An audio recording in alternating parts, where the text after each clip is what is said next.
Maido! Hi there, Japan fans. In today's show, we're going to talk about a special kind of speech when you're representing your company.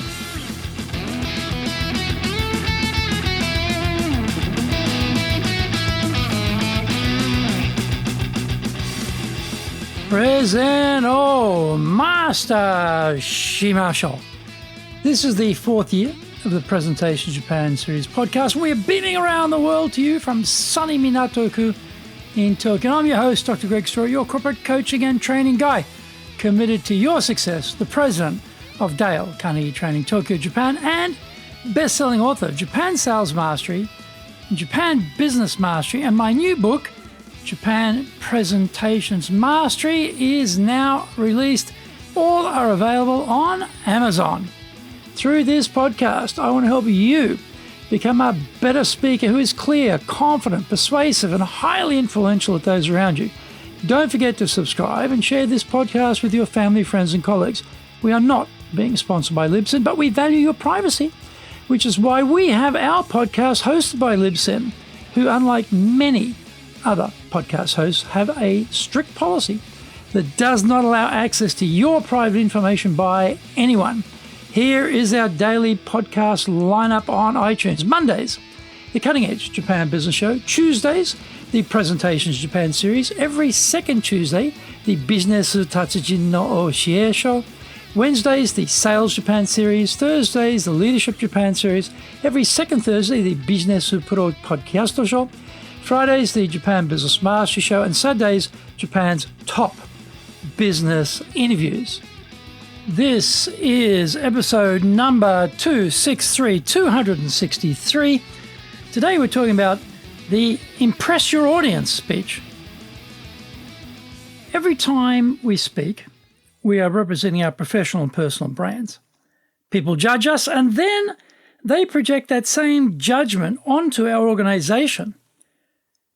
If we are very professional, then they see everyone in our organization in a positive light. If we are bumbling and disorganized, then they see our whole organization the same way. If we want the audience to believe our message, then they have to believe in us first. This is why having credibility is so important when speaking. If we overstate our organization's capabilities, it arouses suspicion and damages our credibility. Remember, this is the era of cynicism and fake news. Anytime we make a statement, then we need to back it up with evidence. The evidence has to resonate by being vivid, interesting, and memorable. We have to show the benefits of what we are suggesting because facts by themselves cannot be enough. In particular, we need to show how they can apply these benefits in their own organizations. We want to present a positive image of our organization, but how do we do this without it being rejected as corporate propaganda? Being confident when we deliver the key messages makes a tremendous difference. Uncertain speech, hesitation, struggling for words, using filler words like and all conspire to defeat our efforts to appear confident in what we are saying. Fluency in delivery is what we need, and that takes practice. We don't have to memorize great chunks of content. We can use the slide deck for navigation purposes to guide us through the flow of the talk.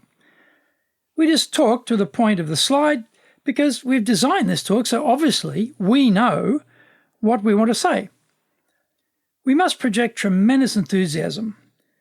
I'm thinking of two speakers who surprised me with their total lack of enthusiasm for their own amazing companies. One was a luxury marque car brand, and the other a resource captain of industry. Both had phenomenal sagas of defeat and triumph, of business breakthroughs, and of spectacular R&D success. It would have been much more interesting if they had included these in their talks. They managed to replace these exciting stories with the bland and boring. If they had spoken as if possessed, with total belief in the righteousness of their company's contribution to the world, they would have had much greater impact with their audiences. they would have attracted fans for themselves and their companies. The structure for a talk to impress an audience about our organisation looks like this. Opening. The opening has only one purpose. That objective is to create a positive impression so powerful it breaks through all of the distractions occupying the minds of the listeners. The first sentence out of the speaker's mouth has to command our attention and interest. Pithy quotes, grabber statistics, total killer stories will all do the trick. Find out more. We come back from the break.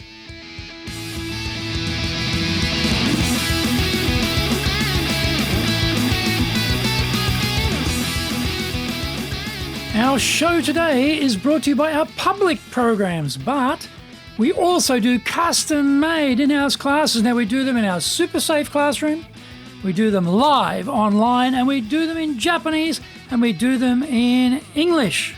Today's show is sponsored by, on the 16th of November, we'll be doing a course preview.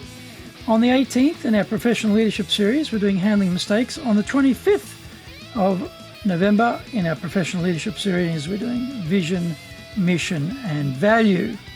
Check out our website at www.dale-carnegie,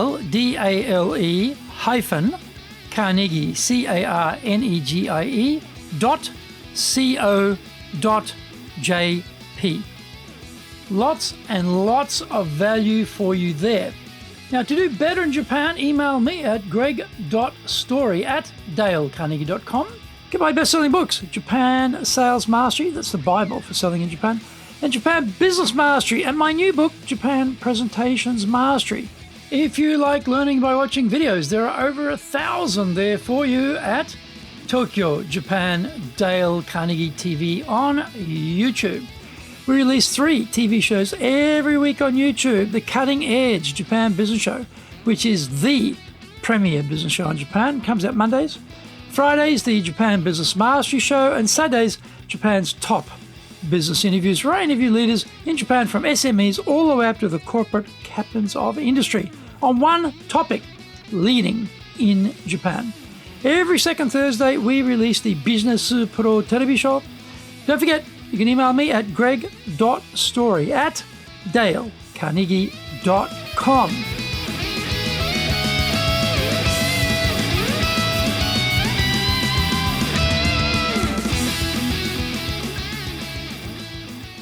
Welcome back. Next one is message. We need to clearly state the key messages. Within the first 5 minutes of the talk, are the audience clear on where we're going with this speech? Have we honed our key messages down to the bone to eliminate psycho-babble pap and make sure we've eliminated our data dump proclivities?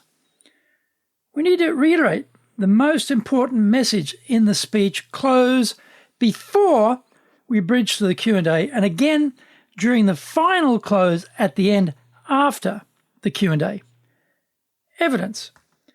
We must establish credibility and inspire trust, respect, and confidence in what we are saying by using powerful evidence. So often, speakers make sweeping statements and audiences are left to ponder whether that statement about their company is true, or are we listening to a reincarnation of Joseph Goebbels, one of the most evil and notorious propagandists in history. Carefully inspect every utterance where you're making a broad statement and then check to see if there is sufficient evidence accompanying it. You will surprise yourself with how often we make statements and offer no proof whatsoever. Closing. As mentioned, there are 2 closes. Close number 1, prior to Q&A, is designed to capture the essence of your message in order to reinforce its potency for the audience. The second close, for after the Q&A, is designed to leave the audience with a favourable, memorable impression of you, your organisation, and your message. The impress talk structure is not complex. But the delivery requires a lot of rehearsal. Practicing on your audience is self-delusion in the making. So many speakers give their speech once when they're in front of the assembled mass of skeptics, doubters, critics, and cynics. Anytime you're talking up your own organization, then you are really asking for trouble. Get the required fluency in the delivery so that you are radiating confidence and credibility.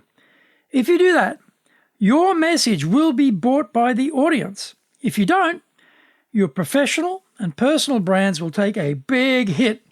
The choice is embarrassingly clear.